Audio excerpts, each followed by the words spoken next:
Baik, hari ini adalah dua chapter terakhir kita dan di chapter kedua, dua chapter terakhir ini nanti kita akan mempelajari jenis soal reading yang paling sulit, teman-teman. Dan ini juga sering keluar ya. Jadi nama babnya adalah inferencing atau menarik kesimpulan berdasarkan informasi yang ada di dalam teks seperti itu. Jadi di sini kita akan harus menggunakan logika juga atau analisa juga kemampuan kita menganalogi seperti itu. Ya, jadi seperti yang kemarin kita pelajari, kalau di reading nanti teman-teman diberi waktu 55 menit untuk mengerjakan 50 pertanyaan. Nah, tips di reading itu cuma satu, teman-teman jangan membaca teksnya dulu, karena akan buang-buang waktu ya. Tidak semua informasi yang ada di teks itu ditanyakan, hanya beberapa saja. Oke, jadi teknik mengerjakan reading, teman-teman baca soalnya dulu, kemudian baca teksnya. Oke, dan vocabnya nanti teman-teman akan sangat membantu untuk pengerjaan reading ini ya. Nah, dari membaca soal dulu, kita nanti akan tahu apa yang harus dilakukan dengan teks. Apakah yang pertama, teman-teman harus memahami topik sentence-nya saja atau kalimat pertama di setiap paragraf saja ya. Atau yang kedua, teman-teman harus mencari dulu letak informasi yang ditanyakan itu di mana. Oke, dan yang terakhir, apakah teman-teman harus menarik suatu kesimpulan atau membuat suatu kemungkinan berdasarkan informasi yang ada di dalam teks yang hari ini kita akan pelajari ya. Nah, untuk jenis soal apa aja yang cara mengerjakannya, teman-teman cukup membaca kalimat pertama di setiap paragraf. Itu adalah jenis soal yang menanyakan garis besar mengenai teks. Ada tiga ya. Yang pertama main idea atau gagasan utama atau ide pokok gitu ya. Kemudian yang kedua adalah idea organization. Itu bagaimana si penulis mengembangkan ide melalui teks yang dia tulis. Dan yang terakhir adalah tone, purpose, sama course. Tone itu adalah suasana hati penulis yang dituangkan ke dalam teksnya. Kalau nggak itu purpose itu adalah tujuan penulis menulis teks tersebut apa. Dan yang terakhir course itu bidang keilmuan atau mata kuliah apa yang membahas topik dari bahasan dari si penulis di teksnya itu. Seperti itu. Nah itu teman-teman cukup baca kalimat pertama di setiap paragraf saja cara mengerjakannya ya. Karena tidak perlu membaca seluruh teks, malah nanti kalau membaca seluruh teks selain teman-teman buang-buang waktu, teman-teman juga akan dibingungkan dengan additional information atau supporting ideas ya. Jadi mending kita baca yang penting-penting saja, yaitu letaknya di topik sentence. Kemudian kemarin kita juga sudah belajar jenis soal yang cara mengerjakannya teman-teman harus melakukan scan dan skim dulu untuk bisa menjawab soalnya. Ya, untuk jenis soal pertama yang cara mengerjakannya scan dan skim itu adalah locate information. Itu di mana si penulis itu menyebutkan atau membahas tentang A misalnya. Ya, kemudian pronoun reference itu adalah rujukan kata ganti. Jadi kata ganti A itu menggantikan kata benda apa. Nah, berarti teman-teman harus cari atau baca subjek predikat sebelum kata itu disebutkan dan kata itu disebutkan. Jadi ada dua kalimat yang dibaca ya. Kemudian yang berikutnya ada stated detail. Nah, ini informasi tertentu yang ada di dalam teks. Nanti informasi tertentu itu nanti akan disebutkan di soal. Maksudnya yang ditanyakan apa atau kata kunci teman-teman di soal. Oke, nanti cari di teks. Kalau ketemu, teman-teman baca dan pahami, kemudian hubungkan dengan pilihan A, B, C, D. Dan yang terakhir ada juga, dan yang berikutnya ada unstated detail. Itu adalah informasi kecil yang tidak ada di teks. Jadi di pilihan A, B, C, D, yang manakah salah satu itu yang salah mengenai kata kunci atau yang tidak disebutkan di teks mengenai kata kunci yang ditanyakan. Oke. Dan yang terakhir itu adalah pertanyaan vocabulary. Nah, untuk pertanyaan vocabulary ini teman-teman tidak harus menggunakan cara scan dan skim. Bahkan teman-teman tidak perlu membaca teks ya. Syaratnya teman-teman sudah tahu arti dari kata yang ditanyakan. Nanti tinggal menghubungkan dengan pilihan A, B, C, D yang mana sinonimnya. Apalagi sinonim yang paling nyambung dengan topik seperti itu. Tapi kalau teman-teman misalnya tidak tahu itu artinya apa vocabnya, maka harus menebak melalui konteks. Jadi dibaca dari sebelum kata itu disebutkan, kalimat yang mengandung kata itu dan kalimat setelahnya. Nanti teman-teman akan bisa menebak di situ konteksnya apa, seperti itu. Dan yang terakhir yang hari ini kita akan pelajari yaitu jenis soal inferencing ya teman-teman atau membuat sebuah inference atau kesimpulan berdasarkan informasi yang ada di teks. Oke, jadi jenis soal ini nanti teman-teman tidak akan menemukan jawabannya di dalam teks, teman-teman. Oke, jadi jawaban tidak tertulis secara langsung di dalam teks. Tapi teman-teman harus menggunakan analogi, mencocok-cocokkan informasi yang ada di teks dengan pilihan A, B, C, D. Oke, nah untuk jenis soal pertama yang cara mengerjakannya harus menggunakan inference adalah soal inference itu sendiri. Atau soal yang menyuruh kita membuat suatu kesimpulan mengenai suatu kata kunci yang ditanyakan. Oke, jadi soalnya nanti akan mengandung kata ini teman-teman. Implied, kalau nggak gitu inferred, kalau nggak gitu likely atau probably. Ya, jadi kalau ada kata-kata ini kemungkinan besar pertanyaan reading itu adalah menyuruh kita untuk membuat kesimpulan. Seperti itu. Nah, cara mengerjakannya, teman-teman baca soalnya dulu, cari kata kunci yang ditanyakan di soal. Kalau sudah ketemu, lakukan scan dan skim ya, teman-teman. Lakukan scan dan skim kalau sudah ketemu di soal informasinya itu di mana, teman-teman baca informasi apapun atau kalimat apapun yang membahas tentang kata kunci tersebut. Oke. Nah, baru kita hubungkan dengan pilihan A, B, C, D kira-kira yang benar yang mana, kayak gitu. Oke, contoh soalnya seperti ini, teman-teman. Di situ soalnya adalah which of the following is probably not a Hawaiian word. Nah, ini ada dua kata kunci yang agak sulit ya. Ada probably, jadi kita disuruh membuat kemungkinan. Yang kedua ada not-nya, ya. Jadi kita mencari yang salah juga. Jadi kalau diartikan kurang lebih yang manakah di antara A, B, C, D berikut ini yang mungkin bukan sebuah kata dalam bahasa Hawaii. Nah, kalau teman-teman cari A, B, C, D, mahalo, mahi-mahi, meklea, sama moana di dalam teks, teman-teman tidak akan menemukannya. Keempat-empatnya nggak akan ada di teks, teman-teman. Oke, nah inilah jenis soal inference itu. Jadi kita harus menyimpulkan sendiri berdasarkan informasi yang ada di dalam teks. Nah, di sini kata kuncinya teman-teman di soal adalah Hawaiian word, yang mana itu dibahas di paragraf 1. Oke, paragrafnya kita baca. Bahasa Hawaii merupakan sebuah bahasa yang merdu, yang di dalamnya semua kata-kata itu diperoleh atau disusun dari susunan alfabet yang hanya terdiri dari 12 huruf saja. Nah, kalau kita punya 26 ya, A sampai Z itu 26, teman-teman. Tapi kalau di Hawaii itu cuma ada 12 hurufnya. Yaitu 5 vokal A, I, U, E, O ya, dan 7 konsonan H, K, L, M, N, P, W. Nah, nama saya nggak ada di sana, teman-teman. Apa namanya? Di Hawaii nggak ada. Nama saya bukan bahasa Hawaii karena nggak ada huruf R-nya, nggak ada huruf S-nya. Ya, jadi nanti nama saya di sana jadi PC seperti itu. Sorry, nggak ada S-nya berarti Piki jadinya nanti ya. Oke. Nah, kemudian setiap suku kata di dalam bahasa itu berakhiran dengan huruf vokal. Jadi setiap suku kata itu harus berakhiran dengan A, I, U, E, O. Oke.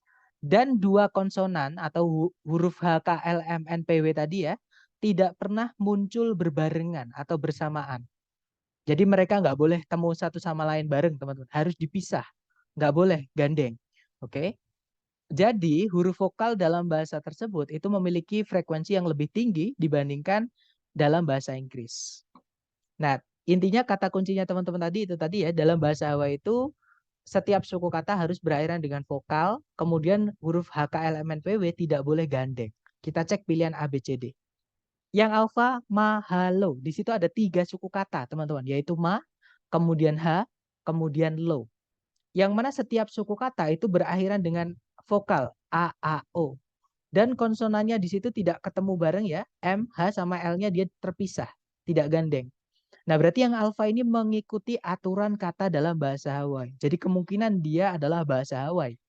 Oke, yang ditanyakan tadi adalah yang bukan. Berarti alfa bukan jawabannya ya, karena dia kata dalam bahasa Hawaii. Kalau yang bravo ada mahi, mahi. Itu ada 4 suku kata, teman-teman. Ma, kemudian hi, ma, kemudian hi. Kemudian setiap suku kata berakhiran dengan huruf vokal, yaitu a, i, ya. Kemudian konsonannya M sama H-nya di sini dipisah, mereka nggak gandeng ya. Berarti dia mengikuti aturan kata dalam bahasa Hawaii. Artinya bravo bukan jawabannya. Karena yang ditanyakan yang bukan kata dalam bahasa Hawaii. Kalau yang Charlie Meklea. Nah, yang Charlie itu ada yang di garis bawah ya, teman-teman. K sama L. Nah, ini yang salah. Kenapa kok salah? Karena dua konsonan tidak boleh muncul bersamaan, nggak boleh gandeng, teman-teman. Sedangkan pilihan Charlie itu ada K sama L yang dia gandeng. Ya sudah, berarti yang bukan kata dalam bahasa Hawaii adalah yang Charlie karena dia tidak mengikuti aturan penggunaan kata dalam bahasa Hawaii. Seperti itu. Nah, dari contoh tadi mungkin ada yang mau ditanyakan dulu. Silahkan teman-teman.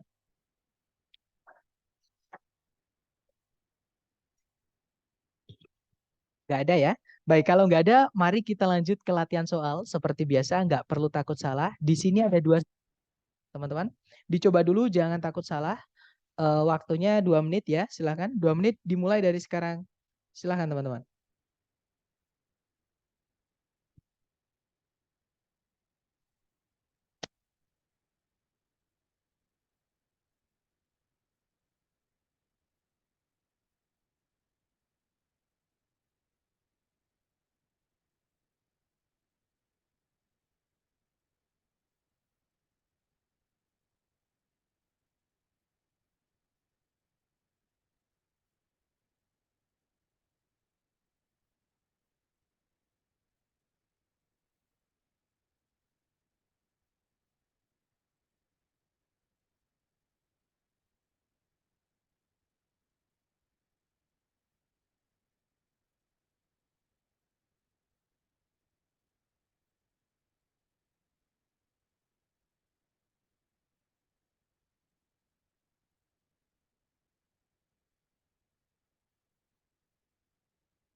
Oke, 2 menit sudah habis, teman-teman. Silahkan jawabannya teman-teman dikirim di chat sedapatnya dulu ya, nggak perlu takut salah.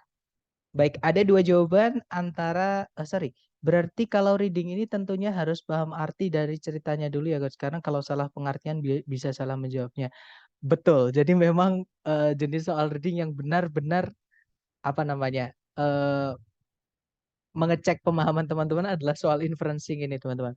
Jadi yang saya bilang tadi, ini adalah jenis soal yang menuntut teman-teman untuk menggunakan analogi.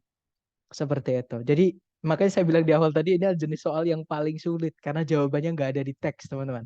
Harus mencari sendiri, harus menyambung-nyambungkan sendiri. Pilihan yang ada di ABCD dengan informasi yang ada di teks.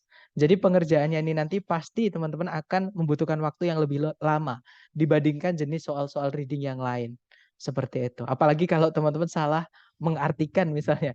Nah, itu nanti akan apa namanya? Sudah pasti teman-teman ini nanti jawabnya salah juga karena salah paham atau salah mengartikan. Seperti itu, Miss. Jadi benar-benar ini adalah jenis soal yang tapi gini, memang di soal di tes apa namanya? Tes TOEFL ada strategi penjawaban untuk menghemat waktu ya. Jadi kalau teman-teman menemukan soal seperti ini, teman-teman nggak perlu terlalu eh, apa namanya? Nggak perlu terlalu pusing-pusing maksud saya. Karena takutnya ketika teman-teman terlalu pusing-pusing mencari jawabannya malah nanti mengorbankan soal-soal yang lain. Jadi terlalu lama mengerjakan waktunya seperti itu. Jadi memakan waktu untuk soal-soal yang lain. Takutnya seperti itu. Ya, jadi kalau ada soal inference ini dikerjakan tapi nggak perlu terlalu perfeksionis, teman-teman. Ya pokoknya, oh menurut saya ini, ya sudah kayak gitu. Nah nanti baru ketika teman-teman ada waktu lebih, kalau mau dicek dulu nggak apa-apa. Karena di reading itu kita bisa back. Maksudnya back itu kita sudah nomor 50 tapi mau kembali ke nomor 29 misalnya, itu bisa teman-teman. Kalau online ya. Tapi kalau di listening nggak bisa. Oke, yang nggak bisa back itu cuma di listening teman-teman. Structure bisa back, reading bisa back seperti itu. Oke, kita coba kerjakan yang soal ini bersama ya teman-teman. Di situ nomor 1 pertanyaannya adalah bisa disimpulkan di dalam teks jika sebuah kayak itu memiliki 2 lubang, maka nah kata kunci teman-teman di soal adalah lubang punyanya kayak atau lubang di kayak gitu ya. Lah lubang di kayak itu munculnya di kalimat kedua paragraf 2. Kalimatnya berbunyi, sebuah kayak umumnya dibuat dengan satu lubang di deknya untuk satu penumpang. Namun, beberapa kayak dibuat untuk 2 penumpang. Karena dek dari sebuah kayak itu tertutup atasnya, kecuali untuk lubang atau lubang-lubangnya, untuk penumpang atau penumpang-penumpangnya. Nah, berarti lubang ini ada hubungan dengan penumpangnya. Nah, kalau kita lihat pilihan A, B, C, D yang membahas tentang penumpang, itu cuma satu, teman-teman. Oke, berarti jawabannya, jadi kita tinggal cari di pilihan A, B, C, D dulu, teman-teman. Di situ yang menyebutkan kata penumpang itu cuma satu, yaitu yang alfa.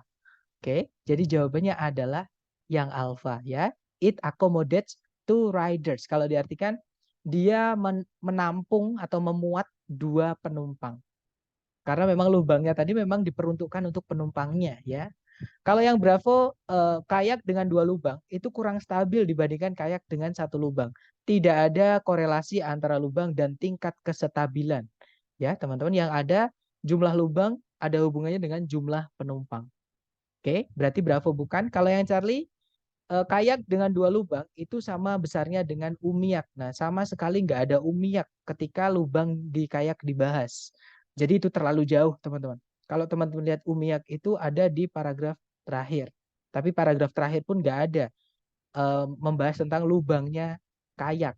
Berarti emang nggak ada hubungannya. Berarti Charlie bukan, teman-teman. Kalau yang delta, kayak dengan 2 lubang itu tidak bisa dipakai di laut. Tidak ada hubungannya juga dengan lubang kayak dengan tempat di mana dia dipakai. Oke, jawaban yang paling tepat yaitu yang alfa tadi. Kemudian nomor 2, bisa ditarik kesimpulan dari dalam teks bahwa sebuah contoh dari binatang-binatang yang disebutkan kemungkinan adalah, nah binatang-binatang yang disebutkan itu kalau kita scan dan skim, teman-teman, kalau kita baca cepat itu disebutkannya adalah di kalimat terakhir.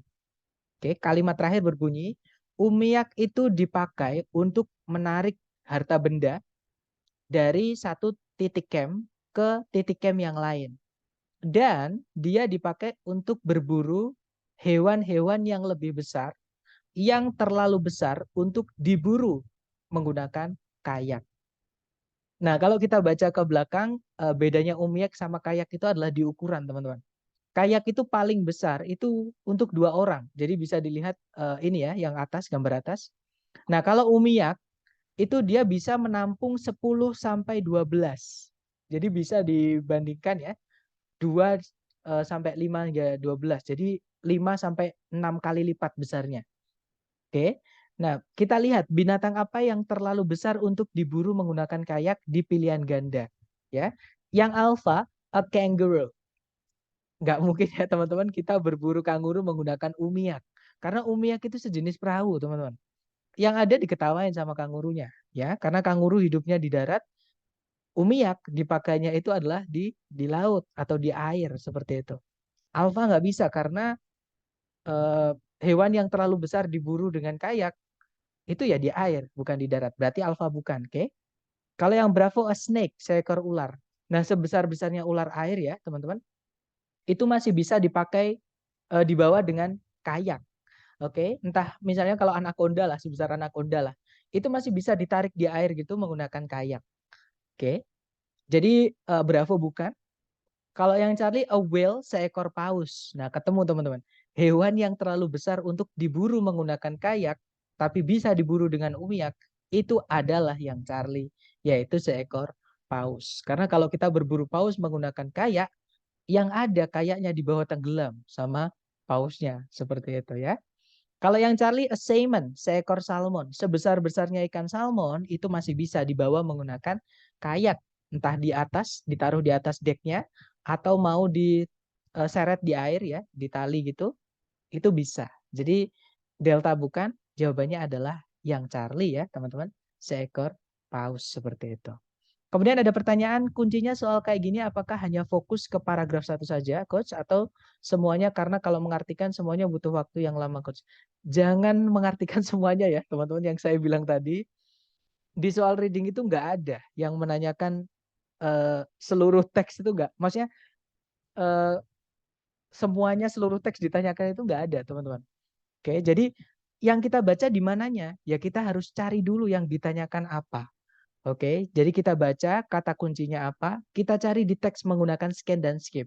Jadi tetap jenis soal ini menuntut kita menggunakan teknik kedua, yaitu scan dan skim.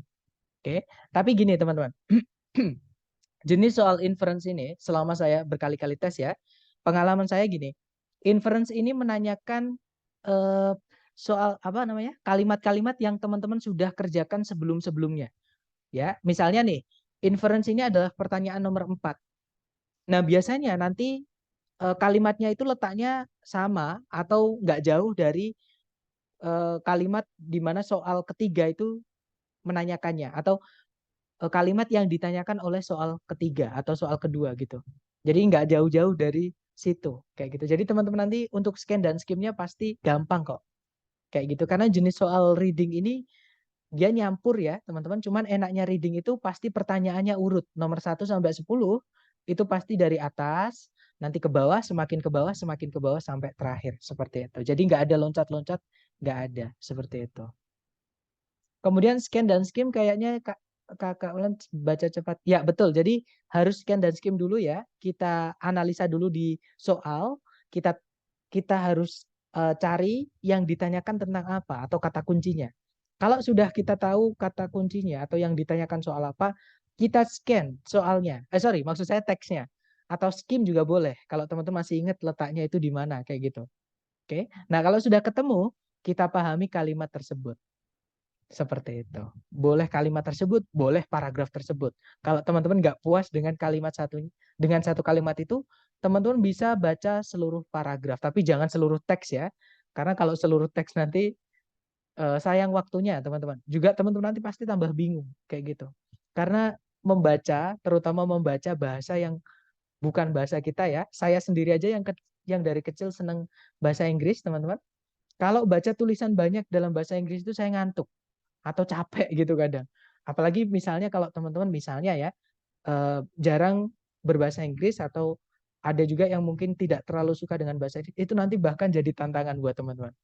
Mengerjakan reading ini ngantuk atau enggak, atau bosen atau enggak, seperti itu. Oke, karena reading ini yang paling menyita cakra, teman-teman. Cari paling membuat mengantuk seperti itu. Tapi yang saya bilang tadi, kalau teman-teman nanti sudah sering latihan, mengerjakan reading itu kayak gampang sekali teman-teman. Itu yang saya rasakan ya minimal ya.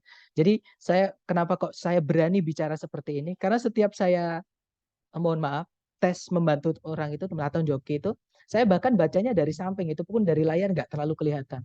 Tapi jawab itu nggak ada semenit bisa, nggak ada semenit bisa kayak gitu. Walaupun nilainya nggak pernah perfect, nggak pernah ya teman-teman. Tapi minimal di atas 6 lah kayak gitu, di atas 600 lah.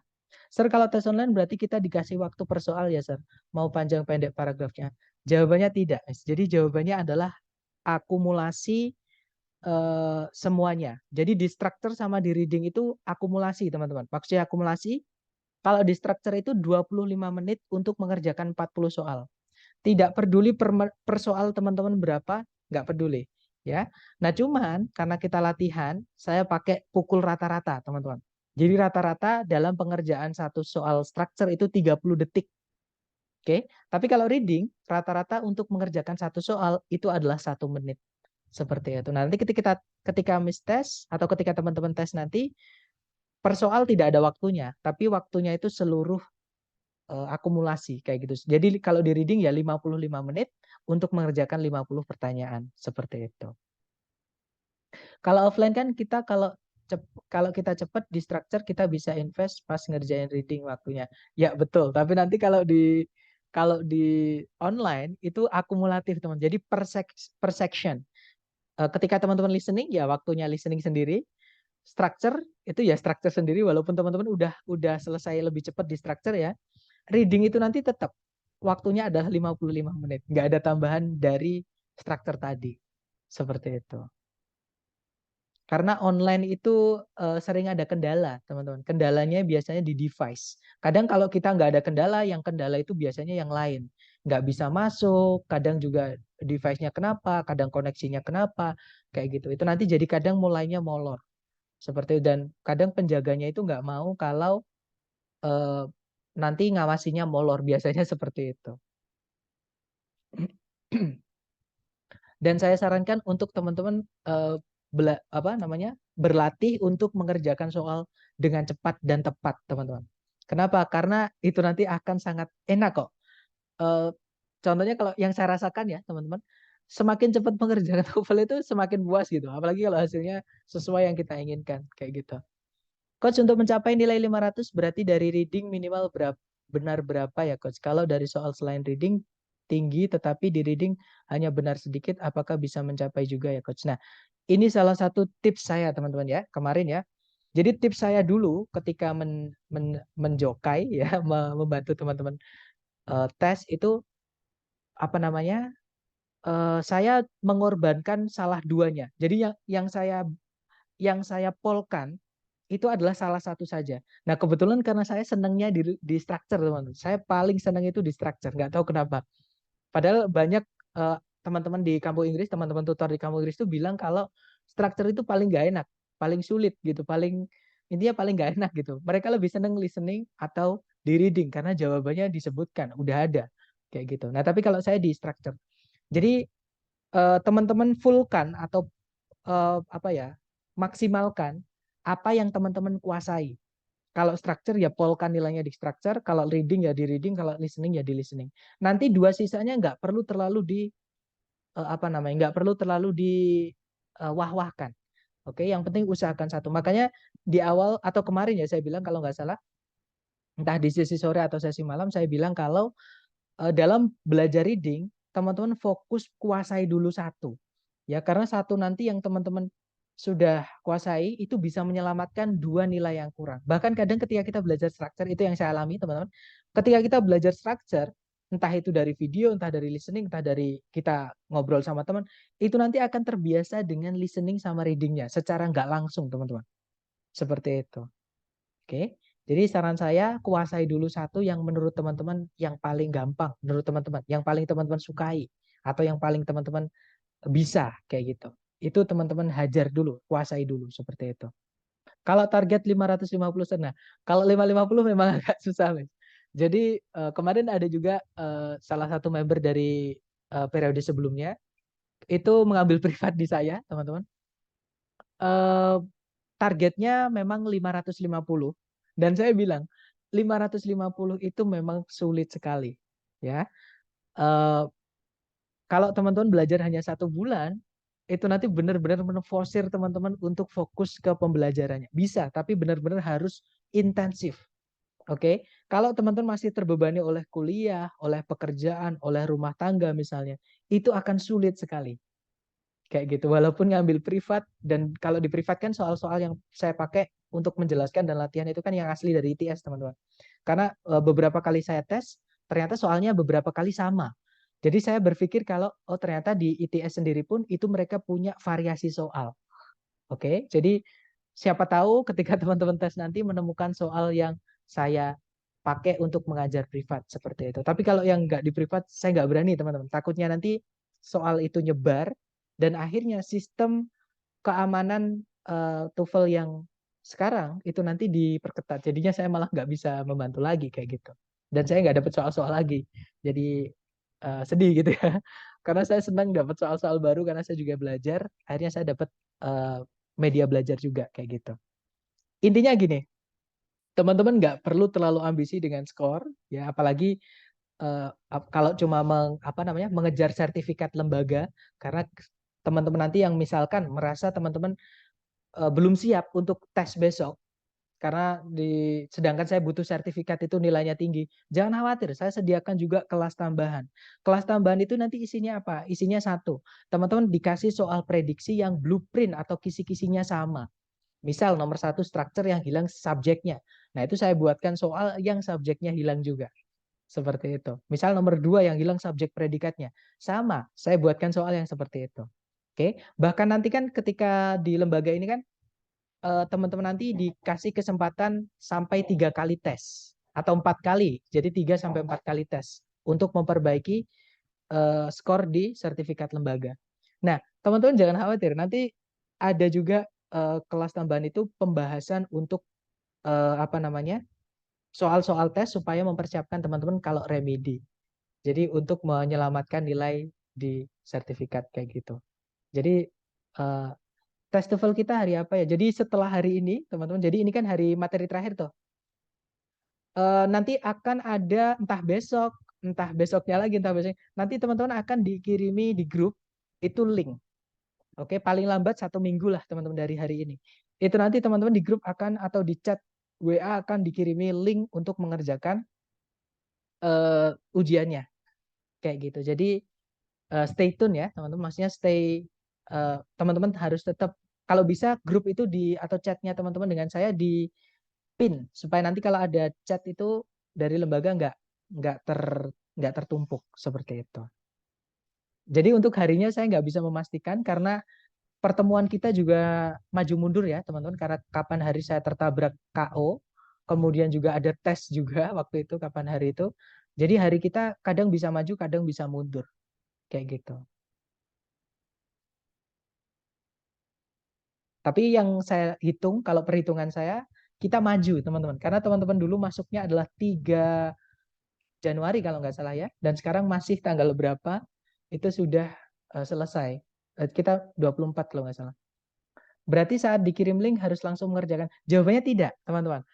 Jawabannya maksudnya gini, link itu nanti teman-teman boleh mengerjakan kapanpun. Karena sistemnya online dan tidak ada pengawasan sama sekali.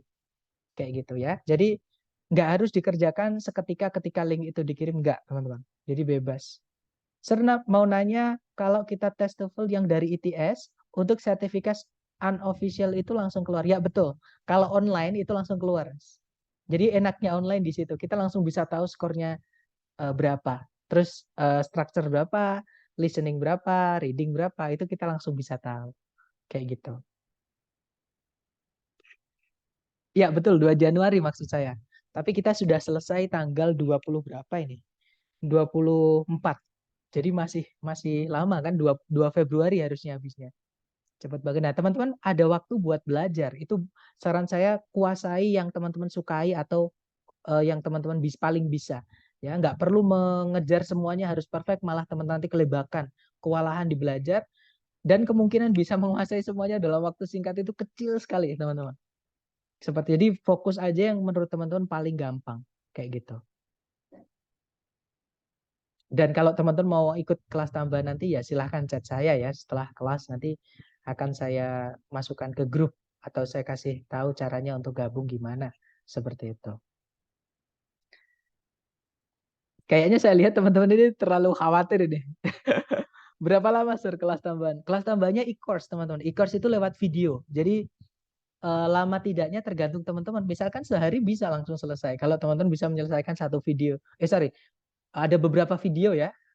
Nanti bisa desain sehari itu bisa. Berarti cuma sehari. Tapi kalau teman-teman misalkan seminggu nih, saya mau seminggu aja. Nggak apa-apa. Nanti sehari ditonton satu.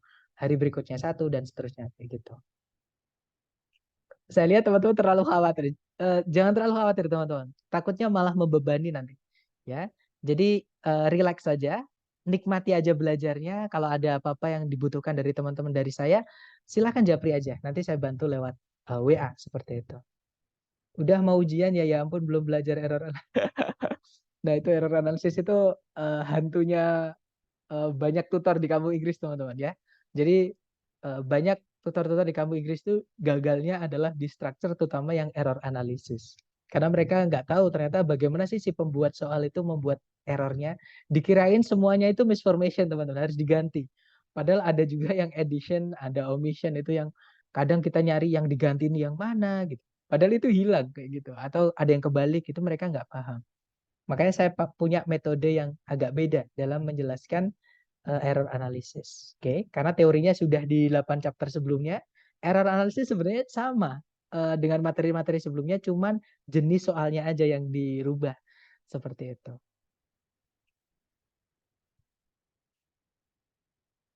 Intinya nikmati dulu prosesnya ya, teman-teman. Nggak perlu terlalu ambisi. eh, Pokoknya nanti butuh apa-apa bisa japri saya, kayak gitu. Kita lanjut ya, teman-teman. Listening kayaknya harus buka kuping lebar-lebar. Soalnya nggak kedengaran percakapannya. Nah, itu sebenarnya yang pernah saya bilang, teman-teman. Kita kalau udah terbiasa di listening, udah sering mendengarkan dalam bahasa Inggris, nggak konsentrasi pun, bahkan volumenya dipelankan pun, kita masih bisa nangkap. Tapi kalau kita jarang mendengar, kita volume kita kencangkan pun, itu nanti bakalan tetap nggak paham kayak gitu. Karena kata kuncinya adalah di vocab. Maksudnya yang paling membantu teman-teman di listening adalah vocab. Seperti itu. Oke, kita lanjut dulu di reading ya, teman-teman. Jadi kemana-mana ya kita ya.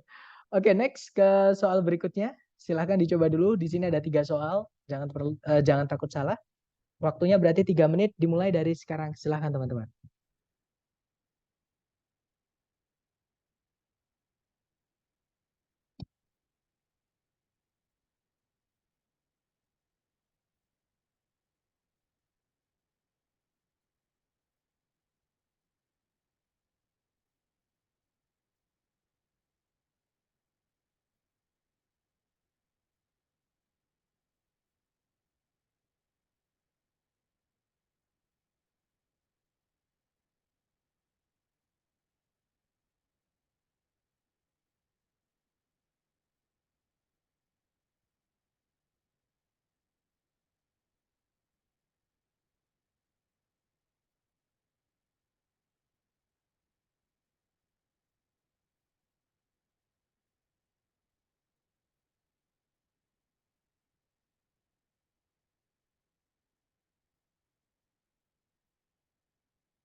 Oke, 3 menit sudah habis. Mungkin ada yang sudah nemu jawabannya, teman-teman. Sepertinya belum ya. Kalau gitu kita cek bersama aja, oke? Di situ nomor 3 pertanyaannya adalah, disimpulkan dari teks bahwa, nah kata kuncinya di soal nggak ada teman-teman. Kalau di soal nggak ada kata kuncinya, teman-teman baca jawabannya ya. Tapi kalau di tes TOEFL online, selama ini saya tes, kata kuncinya pasti ada di dalam soal. Sorry teman-teman, pasti ada di dalam soal seperti itu. Oke, tapi kalau misalnya teman-teman nanti ketika tes offline, misalnya ya menemukan ada soal seperti ini, kata kuncinya nggak ada, teman-teman baca pilihan jawabannya ya. Di situ yang alfa berbunyi, daun-daun dari hanya California Redwood saja yang berubah menjadi coklat di musim gugur. Kalau yang Bravo, daun-daun dari hanya Giant Sequoia saja yang berubah menjadi coklat di musim dingin. Kalau yang Charlie, daun-daun dari kedua jenis pohon di dalam teks berubah menjadi coklat di musim dingin. Kalau yang Delta, daun-daun dari tidak satupun jenis pohon di dalam teks berubah menjadi coklat di musim dingin. Nah, kata kunci teman-teman adalah perubahan warna daun dari pohon yang ada di teks, entah itu California Redwood atau Giant Sequoia. Yang mana kalau kita scan dan skim itu disebutkan di kalimat kedua, teman-teman. Oke, kalimat kedua berbunyi both evergreen conifers. Nah, dari situ sebenarnya udah kelihatan jawabannya ya. Kalau diartikan kedua conifer yang awet hijau. Awet hijau itu maksudnya daunnya tidak pernah berubah walaupun di musim apapun. Oke, yaitu maksudnya kedua conifer yang daunnya tidak berubah itu adalah California Redwood dan Giant Sequoia. Nah, berarti jawabannya adalah yang delta ya, teman-teman. Daun dari tidak satupun jenis pohon di dalam teks berubah menjadi coklat di musim dingin. Seperti itu, oke. Kemudian nomor 4, bisa disimpulkan dari teks bahwa Sierra Nevada merupakan, nah Sierra Nevada itu disebutkan di kalimat terakhir paragraf 1. Kalimatnya berbunyi, California Redwood ditemukan di sepanjang pantai utara dari negara tersebut, maksudnya California ya. Sedangkan Giant Sequoia itu ditemukan di atas daratan pada ketinggian yang lebih tinggi di sepanjang lereng-lereng barat dari Sierra Nevada. Nah, Sierra Nevada ini kata kuncinya adalah teman-teman dikasih tahu kalau dia punya lereng. Jadi di sini ada kata di sepanjang lereng bagian barat. Nah, kita cari kata benda yang punya lereng di pilihan ganda apa, kayak gitu. Yang alfa sejenis giant redwood, sejenis pohon giant redwood, bukan ya? Masa pohon punya lereng, teman-teman? Alfa bukan. Kalau yang bravo, a coastal community itu kromolan atau gerombolan atau kelompok pantai gitu ya. Bukan, pantai juga nggak punya lereng, teman-teman. Kalau yang Charlie sekelompok danau, sama. Danau juga nggak punya lereng. Jawabannya adalah yang delta, yaitu mountain range atau bukit barisan atau barisan gunung gitu ya, seperti itu. Nah, jawabannya nomor 4 adalah delta. Kemudian nomor 5, yang manakah di antara berikut ini yang bisa disimpulkan dari dalam teks? Nah, ini kita cek ABCD teman-teman. Yang alpha, Giant Sequoia itu lebih tinggi dibandingkan California Redwood. Yang Bravo, California Redwood itu tidak sama besar kelilingnya dengan Giant Sequoia. Yang Charlie, California Redwood memiliki berat lebih besar dibandingkan Giant Sequoia. Yang Delta, banyak makhluk hidup yang lain lebih besar dibandingkan Giant Sequoia. Nah, intinya mereka ngomongin ukuran, yang mana ukuran itu dibahas di paragraf terakhir atau paragraf kedua. Di situ paragrafnya berbunyi, California Redwood merupakan pohon hidup tertinggi. Dan faktanya adalah atau merupakan makhluk hidup tertinggi di bumi. Ketinggian dari pohon redwood tertinggi di rekor adalah 385 kaki atau 120 meter. Meskipun tidak cukup tinggi setinggi California Redwood, dengan hanya ketinggian 320 kaki saja atau 100 meter, Giant Sequoia merupakan yang terbesar, bahkan merupakan makhluk hidup yang paling besar. Giant Sequoia memiliki ukuran lebih dari 100 kaki atau 30 meter di sekeliling batang dasarnya dengan berat lebih dari 6.000 ton. Nah, itu tadi informasi mengenai ukuran California Redwood sama Giant Sequoia. California Redwood itu adalah makhluk hidup tertinggi atau pohon hidup tertinggi ya. Sedangkan Giant Sequoia itu makhluk hidup terbesar. Oke, kita cek. Yang alpha, Giant Sequoia itu lebih tinggi dibandingkan California Redwood. Salah ya teman-teman, karena jelas-jelas yang paling tinggi adalah California. Maksudnya makhluk ciptaan Tuhan yang paling tinggi di bumi itu adalah California Redwood. Bukan Giant Sequoia, berarti alpha salah. Kalau yang Bravo, California Redwood tidak sama besar kelilingnya dengan Giant Sequoia, atau kelilingnya California Redwood itu tidak sama dengan Giant Sequoia. Nah, ketemu ya teman-teman? Jawabannya adalah yang Bravo. Oke. Kalau yang Charlie, California Redwood memiliki lebih besar dibandingkan Giant Sequoia. Tadi yang disebutkan cuma besarnya Giant Sequoia saja, atau beratnya maksud saya, bukan besarnya, tapi beratnya Giant Sequoia yaitu 6.000 ton. Sedangkan California Redwood tidak disebutkan beratnya. Kita tidak bisa melakukan perbandingan atau comparison ya, ketika satu variabelnya hilang. Oke, berarti jawabannya yang Bravo. Sorry sir, belum jawab yang ini orang pusat. It's okay, Wes. Go on with the thing you need to do. Nanti tolong ikuti dari rekaman ya. Nah, kita bahas bersama aja ya, teman-teman, karena mengejar waktu. Di situ nomor 6, pertanyaannya adalah versi berbahasa Prancis dari monopoli kemungkinan mencakup sebidang bangunan yang bernama. Nah, kata kunci teman-teman adalah versi monopoli yang berbahasa Prancis. Tapi di teks adanya cuma versi monopoli ya, teman-teman. Yang mana itu disebutkan di kalimat pertama paragraf kedua. Kalimatnya berbunyi, meskipun permainan itu sekarang dipublikasikan dalam berbagai macam bahasa dan versi dengan lokasi-lokasi dan nama-nama tempat asing yang disesuaikan atau dicocokkan dengan bahasa targetnya atau yang dipakai di papannya. Nah, berarti kalau misalkan di sini yang dipakai bahasa Prancis, tempat-tempatnya itu disesuaikan, teman-teman. Nama tempat-tempatnya harus tempat-tempat yang berada di Prancis. Nah, kalau kita lihat pilihan A, B, C, D, tempat yang ada di Prancis cuma satu, yaitu yang Delta, yaitu Eiffel Tower. Berarti nomor 6 jawabannya Delta. Ya. Kemudian nomor 7, bisa disimpulkan kalau Darrow memilih Atlantic City sebagai pengaturan awal dari monopoli karena. Nah, Darrow, kata kunci teman-teman Darrow ya, sama settingan awal monopoli itu disebutkan di kalimat kedua paragraf terakhir, kalimat ketiga paragraf kedua. Nah, kalimatnya mulai dari kalimat kedua paragraf 2 ya. Kalimatnya berbunyi, permainan itu ditemukan di tahun 1933 oleh Charles Darrow di masa puncak-puncaknya masa Great Depression. Darrow yang aslinya berasal dari Germantown, Pennsylvania, dia sendiri menganggur, tidak punya pekerjaan, teman-teman, selama masa sulit-sulitnya finansial itu. Dia mengatur permainan awalnya itu tidak seperti yang diduga-duga, yaitu di rumahnya sendiri, tapi malah di Atlantic City, New Jersey, yaitu situs dari berbagai macam tempat-tempat liburan sebelum masa Depression, di mana dia berjalan di sepanjang boardwalk dan mengunjungi Park Place.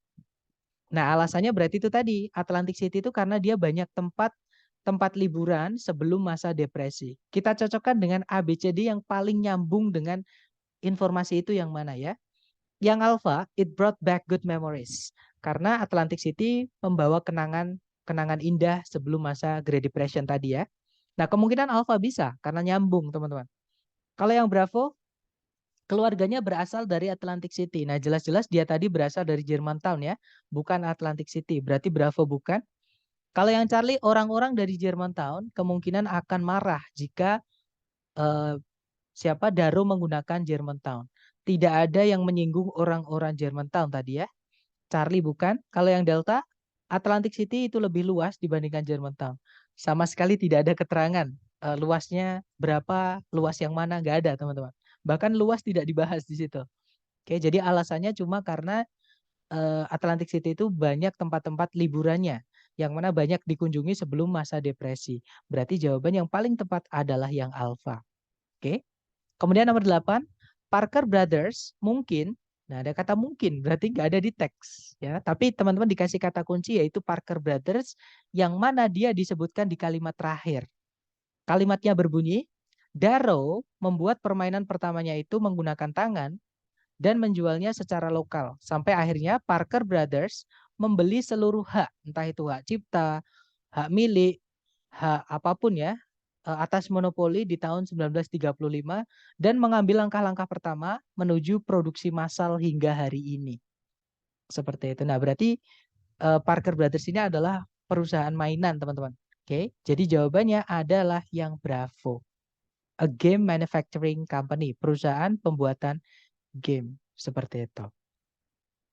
Nah, itu tadi jenis soal pertama yang cara mengerjakannya harus menarik kesimpulan. Nah, sekarang jenis soal kedua yang cara mengerjakannya harus menarik kesimpulan juga ya, yaitu jenis soal transisi, teman-teman. Transisi sendiri pengertiannya adalah perpindahan topik atau paragraf. Oke. Jadi nanti pertanyaannya kita disuruh nebak, teman-teman. Kalau sebelum teks ini, misalnya teman-teman dikasih teks nih. Sebelum teks ini kalau mau dikasih paragraf, paragrafnya membahas tentang apa? Atau kalau nggak gitu, setelah teks ini, kalau mau dikasih paragraf, paragrafnya membahas tentang apa? Nah, itu jenis soal ini. Oke, jadi kita disuruh nebak. Nah, cara mengerjakannya, kalau yang ditanyakan sebelum teks, teman-teman baca kalimat pertama ya, pahami kalimat pertama. Kalau yang ditanyakan setelahnya teks, teman-teman pahami kalimat terakhir. Jadi teman-teman harus jeli dengan yang ditanyakan. Oke, contoh soalnya seperti ini. Paragraf di atas, paragraf yang mendahului paragraf ini kemungkinan besar membahas. Nah, karena yang ditanyakan adalah yang mendahului paragraf ini, maksudnya kalau sebelum teks ini dikasih paragraf, paragrafnya membahas tentang apa? Nah, berarti cara mengetahui yang topik dari paragraf sebelumnya adalah kalimat yang paling dekat dengan paragraf tersebut atau namanya transisi tadi. Jadi kita baca kalimat pertama ya. Kalimat pertama berbunyi, mitos yang lain mengenai lautan membahas tentang Davy Jones yang dalam cerita rakyat merupakan seorang raja yang kejam dari dasar laut. Nah, tiba-tiba tadi ada kata mitos yang lain mengenai lautan membahas Davy Jones. Berarti paragraf sebelumnya itu ngomongin tentang mitos yang lain juga ya, tapi bukan tentang Davy Jones. Berarti jawabannya adalah yang Charlie, teman-teman. Sebuah cerita tradisional yang berbeda mengenai lautan atau dari laut. Seperti itu. Nah, untuk contoh soalnya berikut ya. Caranya sama, kita cari soalnya dulu yang ditanyakan apa. Nomor satu pertanyaannya adalah paragraf yang mendahului teks ini atau paragraf ini kemungkinan membahas tentang apa. Nah, berarti kita baca kalimat pertama. Kalimat pertama berbunyi, program yang lain yang penting dalam mempopulerkan ilmu pengetahuan adalah program Kosmos. Nah, program di sini maksudnya adalah television series ya, atau serial televisi. Oke, berarti paragraf sebelumnya membahas tentang serial televisi yang lain dalam mempopulerkan ilmu pengetahuan. Nah, kalau kita lihat pilihan A, B, C, D, berarti jawabannya adalah yang alfa. Ya, a different scientific television series, sebuah serial televisi ilmiah yang berbeda atau yang lain, selain Cosmos maksudnya. Oke, kemudian nomor 2 pertanyaannya adalah paragraf yang mengikuti teks ini atau paragraf setelahnya teks ini kemungkinan besar membahas informasi mengenai apa. Berarti kita baca kalimat terakhir. Kalimat terakhir berbunyi, penulis pokok atau penulis utama dan sutradara dari program tersebut namanya adalah Carl Sagan, seorang astronomer terkemuka dan penulis yang memenangkan penghargaan Pulitzer. Nah, berarti paragraf setelahnya juga pasti membahas Carl Sagan, teman-teman. Berarti jawabannya adalah yang Charlie ya, The Astronomer Carl Sagan. Seperti itu. Contoh terakhir, teman-teman. Di situ nomor 3 pertanyaannya adalah, paragraf yang mendahului teks ini kemungkinan besar membahas tentang apa? Karena yang ditanya adalah mendahului, berarti kita baca kalimat pertama sendiri. Ya, kalimat pertama berbunyi, ketika sebuah gempa bumi yang kuat terjadi di dasar laut, bukan di darat, atau dibandingkan di darat gitu ya, sebuah gaya yang besar dikeluarkan pada permukaan air laut dan satu atau lebih gelombang-gelombang besar yang merusak yang disebut dengan tsunami bisa terbentuk. Nah, berarti paragraf sebelumnya juga ngomongin tentang gempa bumi juga, tapi yang terjadi bukan di laut, tapi di darat ya. Karena tadi ada kata rather than on land, dibandingkan di darat. Oke, sedangkan di sini paragrafnya ngomongin di laut, berarti sebelumnya ini ngomongin gempa bumi di darat tadi. Oke, berarti jawabannya adalah yang Charlie, teman-teman. Apalagi kalau kita lihat pilihan A, B, C, D itu ada kata tsunami-nya. Nah, kenapa kok kata tsunami salah? Karena yang ditanyakan paragraf sebelumnya, teman-teman. Sedangkan kata tsunami itu baru diperkenalkan di sini. Kalau di sini baru diperkenalkan, artinya sebelumnya nggak boleh dibahas duluan. Jadi ada alurnya seperti itu. Dikenalin dulu baru dibahas. Kalau baru diperkenalin di sini, ya sebelumnya nggak boleh bahas tentang itu. Kayak gitu ya. Berarti jawabannya yang Charlie. Kemudian nomor 4, yang manakah di antara berikut ini yang paling mungkin menjadi topik dari paragraf setelah teks di atas? Berarti kita baca kalimat terakhir. Kalimat terakhir berbunyi, ketika sebuah tsunami mencapai perairan pantai yang dangkal, dia bisa mencapai ketinggian sampai 100 kaki atau 30 meter atau bahkan lebih dan bisa menyebabkan banjir besar dan kerusakan terhadap area-area pantai. Nah, ini ngomongin tentang pasca tsunami di daerah pantai ya atau dampak tsunami di daerah pantai, teman-teman. Berarti jawabannya adalah yang Bravo. Di situ berbunyi the destructive effects of tsunamis on the coast. Kalau diartikan dampak-dampak kerusakan dari tsunami di daerah pantai. Seperti itu. Nah, selamat teman-teman atas teman-teman sudah menyelesaikan program singkat mengenai persiapan TOEFL ya. Nah, untuk teman-teman bisa mencapai skor yang teman-teman inginkan atau tidak, itu tergantung usaha teman-teman sendiri, ya. Nah, nanti kalau teman-teman belajar menemukan kesulitan atau butuh apa-apa, silahkan japri saya. Tapi mungkin sebelum saya akhiri nih, mungkin ada yang mau ditanyakan dulu dari teman-teman. Silahkan.